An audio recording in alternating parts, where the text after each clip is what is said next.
Welcome to another episode of On the History Trail. I'm your host and tour guide, Mark Nonestied. On today's episode, we're going to talk with author and professional genealogist, Maureen Wlodarczyk. Maureen has written several books that highlight the stories of people that lived in New Jersey, including some that she's related to. We're going to talk about the importance of genealogy and genealogy research, and Maureen's going to give us some advice for how to conduct your own research and what resources you can use to tell your own story. So sit back and relax and follow me as we travel on the History Trail.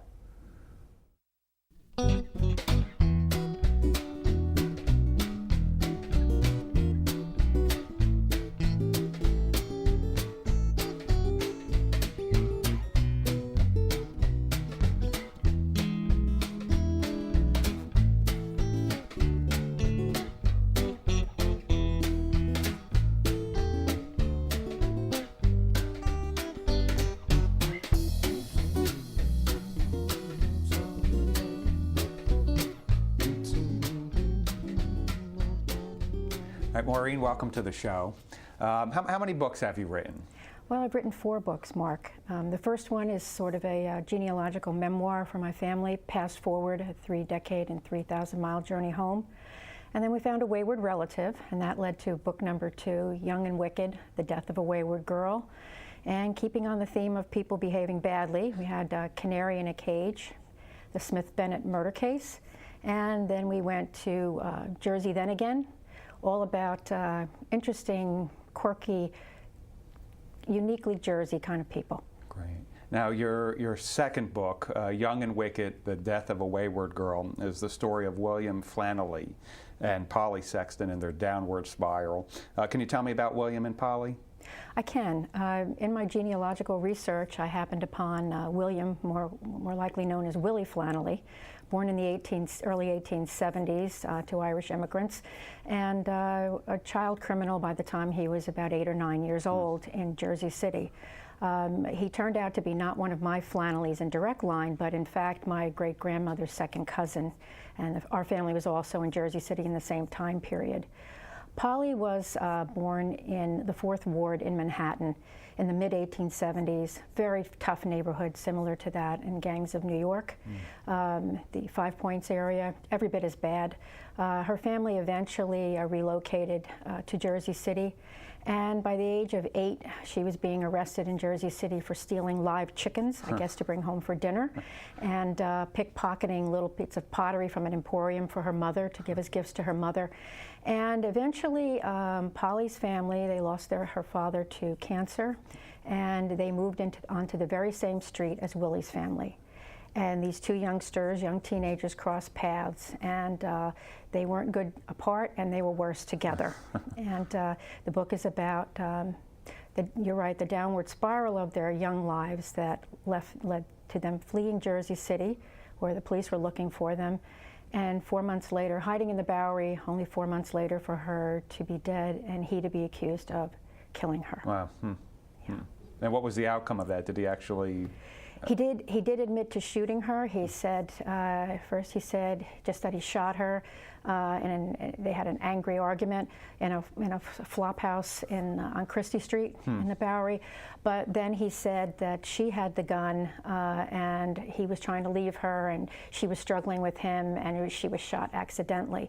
He was charged with first-degree murder, and he wound up in the Tombs.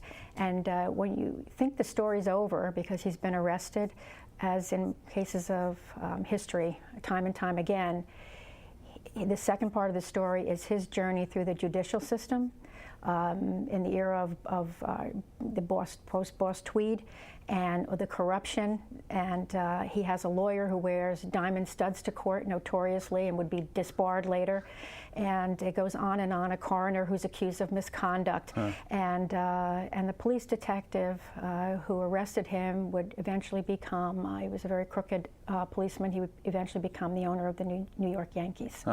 So you, as is always the case in history, turn the corner and get a surprise. Right. So it's a 2-part story in that, because the second part of it is all about his journey through the judicial system. And you said he ends up in the Tombs, a notorious prison in New York City. He was there for more than 1.5 years waiting trial. And he goes to trial, and he does get convicted, but of manslaughter, and he winds up in the famous upstate New York prison down in Mora. So, but the journey to get there, and the lawyers and all the other political figures, the bail bondsmen, the witnesses, it's one after another of interesting side stories and tangents that you can't avoid going after. Does he get out of prison? Do you know his story later or late in life? He does get out of prison, and then he seems to disappear. But by that time, it's a very sad family story. These Flannellys, this branch, his parents had about 14 children. At least half of them didn't make it to adulthood. But he did have a brother who was a Jersey City police lieutenant. He had a brother who was a sanitary health inspector in Jersey City. But he had a sister who wound up in a mental institution. And by the time he would have been released, most of his family was dead, one way or another. His police officer brother was alive and a respectable person in Jersey City, but both his mother and father were deceased by the time he got out. So in the book, I don't discover where he went. I say he slipped his skin once again, you know, like an amphibian, and slithered off. Interesting. Yeah. Now, your third book, Canary in a Cage, the Smith-Bennett murder case, is about a Jersey City police officer who's murdered in his home in 1878. Can you tell us about that story? Yeah, this is a quintessential Jersey story because it involves people who were originally from Monmouth County and wind up in Jersey City, and it ends up in this horrific thing. The police officer was Richard Harrison Smith. He really got his job through his brother. He had had a series of, not very important jobs, not very significant jobs, and went from job to job until his brother, who was an alderman, a councilman in Jersey City, fixed him up with a job on the police force. He had been, Richard Smith had been married, but he took up with a young girl whose family came from Monmouth County. Her mother was Dutch Reformed. Her father was from a Quaker family. She was, they were from the Long Branch area where she was born, and they moved to Jersey City probably because the father was like the 12th child or something, so there wasn't going to be any property in Monmouth County for him to farm. So they go to Jersey City. He dies very quickly in the Civil War years. And the mother, from the sedate Monmouth County community, religious community, she becomes the madam, so to speak, of a disorderly house, a pleasant name for gambling, drinking, and whatever. Right. And her daughters, her two daughters, are teenagers and operating that with her. Richard Smith, when he wasn't a police officer and was a married man, apparently frequented that disorderly house, set his eyes on Jenny Woolley, was her name. The Woolleys of Monmouth County, and eventually divorced his wife and married young Jenny. My belief is that she and her sister both married very young to escape the life their mother had made for them. It's very evident. And they marry in the early 1870s, Jenny Woolley and Richard Smith, and in 1878, Jenny wakes up in her bed in Jersey City, and she swears she finds her husband dead. He's bludgeoned and stabbed, and it's quite the bloody mess, and she hasn't a spot on her. And she says she was chloroformed and has no idea what happened. And she's immediately suspected. But the next day, the newspapers are basically saying she did it. And she's accused along with a young man whose mother owned a house. The mother passed away, and he rented rooms to Jenny and Richard Smith. And he's accused of he's like 18, accused of being infatuated with her and helping her. You know, a lot comes out, Mark, that the husband was a womanizer, you know, and the papers are just, in New Jersey and across the country, just inundated with the story that leads eventually to not one, but 3 trials. So this must have been a sensational trial at the time. Did it make all the newspapers in the area? It did, and beyond the area. Actually, both stories, that's Canary in a Cage and the story in Young and Wicked. I did a lot of newspaper archive research. They both hit all over the country. Wow. Wow. So what was the outcome with Canary in a Cage? The outcome was that in the first trial, a juror went literally insane, supposedly in reaction to the bloody evidence, so that was a mistrial. They were tried again, and they were convicted. They were set for execution by hanging. The scaffolding was up, and what happened was there was a plea made to George McClellan, who was governor of New Jersey, and he gave a stay of execution, and people raised money, including a famous opera singer, took an interest in the case, raised money, and they were able to argue for and get a third trial. And in the third trial, they were not convicted, but both of their lives were essentially ruined. And Jenny's, talk about downward spirals, hers went on one. She went from being in a respectable family, married to a police officer, to living on canal boats down by the water in Jersey City, you know, a slum on the water. And I tracked her through criminal arrests and things like that in the newspapers into the 1890s. Not a pretty story. Now, are you able to follow their whole lives? I mean, past the trial? I do follow, particularly hers, and Covert Bennett, the young man who was accused of associating with her and helping her with the murder. He was a wannabe stage actor. So you find some things about him still trying to pursue his stage career, which was never very successful. But he did live well into the 20th century, and at one point married a much older woman. Jenny disappears in the 1890s. Not long after I found her arrested with a really rough guy that she was living with in this canal boat community.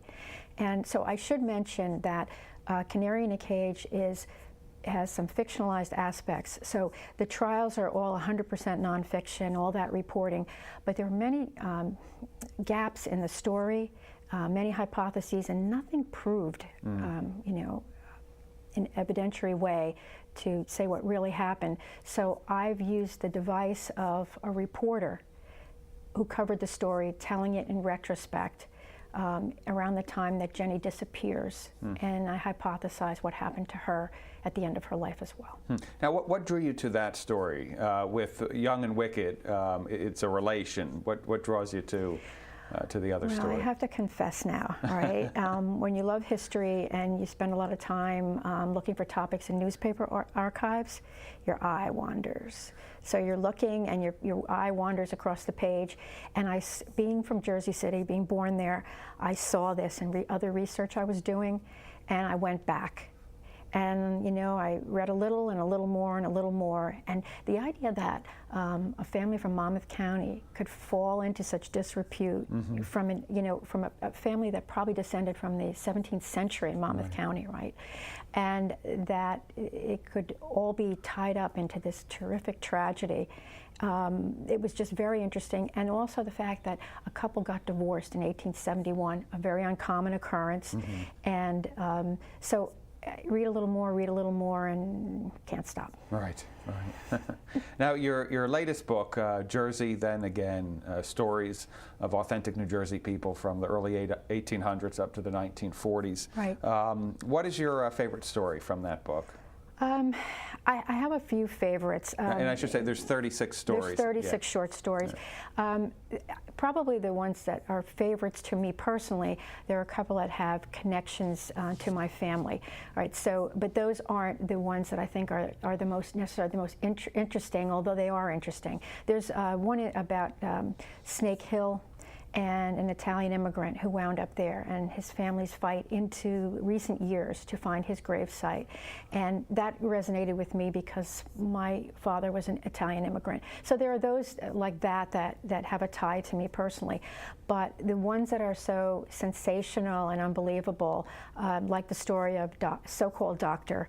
Oliver Phelps Brown, con man, patent medicine genius, impresario, and who set up shop in Jersey City and offered cures for just about everything in a small bottle. And he wrote a book. That book is right next to you on herbal remedies. That's in print today, and that's a worthy resource. But he was making his money from the quick cure, and got a lot of publicity here and in London for his activities. Quite the guy. And you brought some artifacts, I see. I mean, we have a photograph of him, and as well as a bottle of his herbal ointment. Right, and it's still in there, corked, and we don't dare open it. A lot of claims were made that he used cannabis in his concoctions, but the New York Leader newspaper, which got a beat on him and went after him mercilessly, to no effect, by the way, they said that his medicines were tested, and there wasn't a whiff or a whisper of cannabis in anything. It was another lie. So this is one of his ointments from that period, and I brought a letter also here that is from a patient.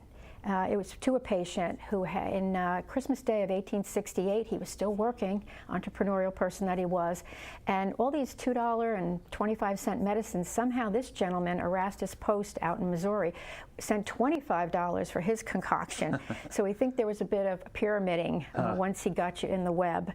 And I did a little research on Erastus Post because I had an envelope with his address and everything, and it turned out he was a very successful farmer, very wealthy man, and census records said he suffered from an affliction of the spine. So I think we know what he needed his ointment for. Wow. Now, you also have stories, or a story in the book about a survivor from the Titanic. Right. Can you tell a little bit about that? Right, I can. I mentioned 4 people from Hudson County who were on the Titanic, and 2 of them survived and 2 of them didn't. And they're very poignant stories, of course. 2 of them were young men who had gone back to Europe, one to London and one to Ireland to see their mothers that they'd left behind. The boy who went to Ireland, he raved so much about the United States and life there that his younger brother begged him to take him.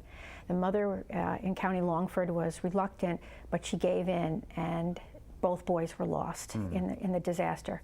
There was a woman on ship who was a governess, Elizabeth Dowdell, and she was from Hudson County, and her charge was a young girl, I believe about 4 or 5 years old, and the mother of the child was an opera singer, and she was charged with bringing the child across the Atlantic to her grandparents, right? Because I guess the mother was touring and she was bringing the child. So they had a 3rd-class cabin, and Elizabeth tells, and I tell what she said. She tells the story of trying just to get up the stairs. It was bedtime, and everything, it was perfect. She put the child to bed, and then everything started going wrong. And she talks about she and the child being, by some very good men, being lifted off the ground. The stairs were so clogged that people couldn't get up from the lower deck, about men lifting them, pushing them up to the deck.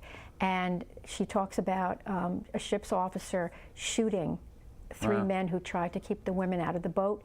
And she and the child survived. They were picked up by the Carpathia, and they survived. And she brought the child safely to her grandparents.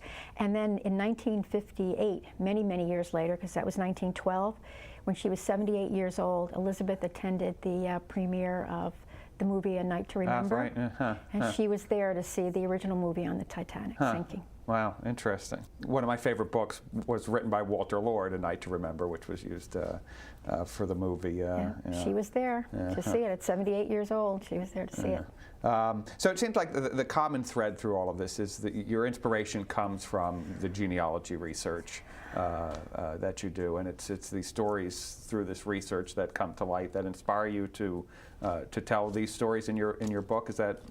That's pretty much the case, and it happens one of 2 ways. I write for a couple of history e-magazines, so I may be looking not for a genealogy story, but I may be looking for an interesting article topic, and then I wind up weaving in, even if I find some good resource material, I'll be curious and want to know what these people were about, what their parents were about, particularly if they're immigrants. So they wound up being overlaid for context and continuity. Right. The story. Right. Yeah, you use some great terms. I love the term disappear, because what you're talking about is in the research, in the historical research, in the archives, that people, they disappear from the historic record. Yes. And it's almost being a detective to try and trace them and see if you can find them in other records and pick up on their life later in time.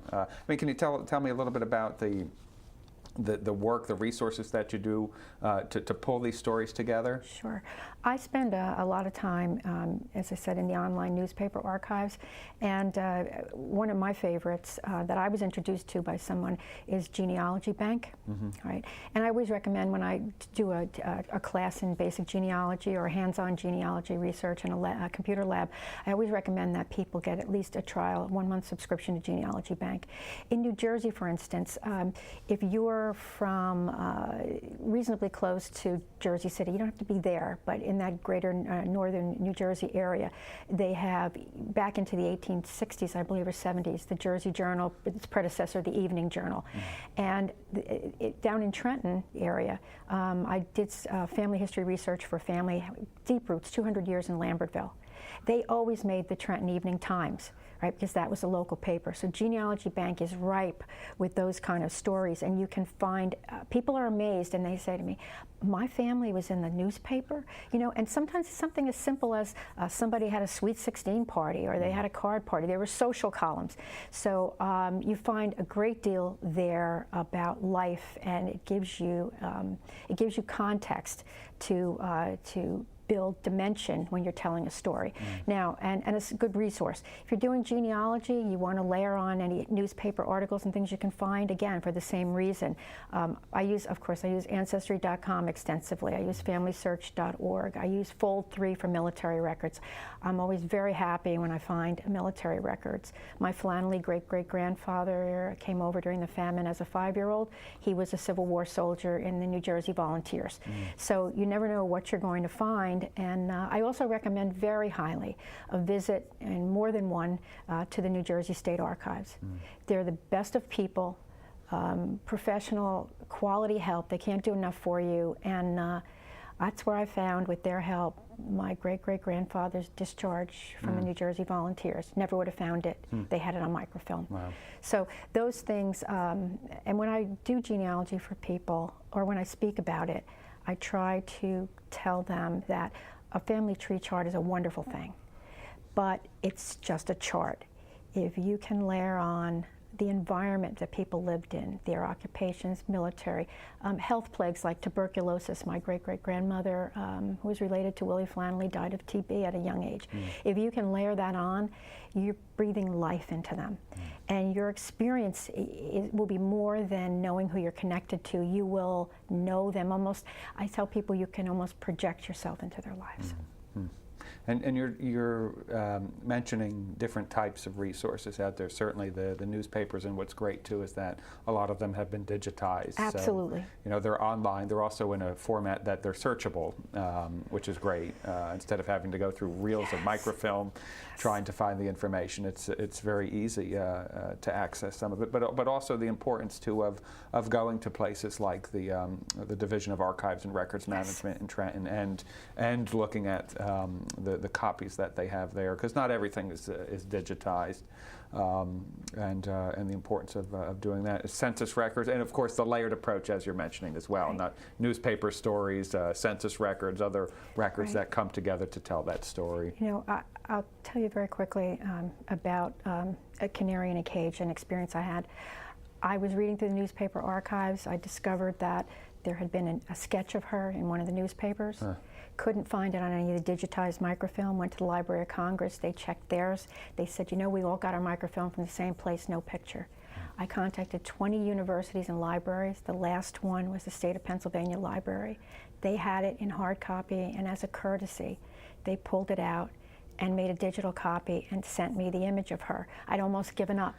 So they had, you know, the physical hard copy, and they saved the day so everybody can see what she looked like. And I mean, that must have been a defining moment for you. I mean, here you're buried in the historic record. You don't have an image. I mean, what was it like to open up that email and look at her? What happened was, I didn't hear from them. They said they'd look, and then I was, you know, finishing up writing the book, and I called one more time, and I said, please don't think I'm a pest. And they went, oh my God, wait a minute, we thought we sent it to you. And they had there were two people, one thought the other one had sent it, and they said, thank God you called. So when I opened it, I was actually shopping, opened it on my phone, and I about screamed out loud. I was so thrilled. And they were so kind to do it for me, to go to the extra effort. And that's what I find. People who love history, people who love genealogy, pay it forward random acts of kindness, not uncommon at all. That's great. That's great. So it sounds like it's a series of different pieces of the puzzle that you're pulling together, and at some point you've got enough to bring together for a story. Yes. What advice could you offer people who are interested in researching their own family history, or maybe wanting to uncover a story that's there? I advise people to try trial subscriptions to the online things like Ancestry.com. You can get free for 2 weeks. And the reason I say that is because you have to see if you have an appetite for it.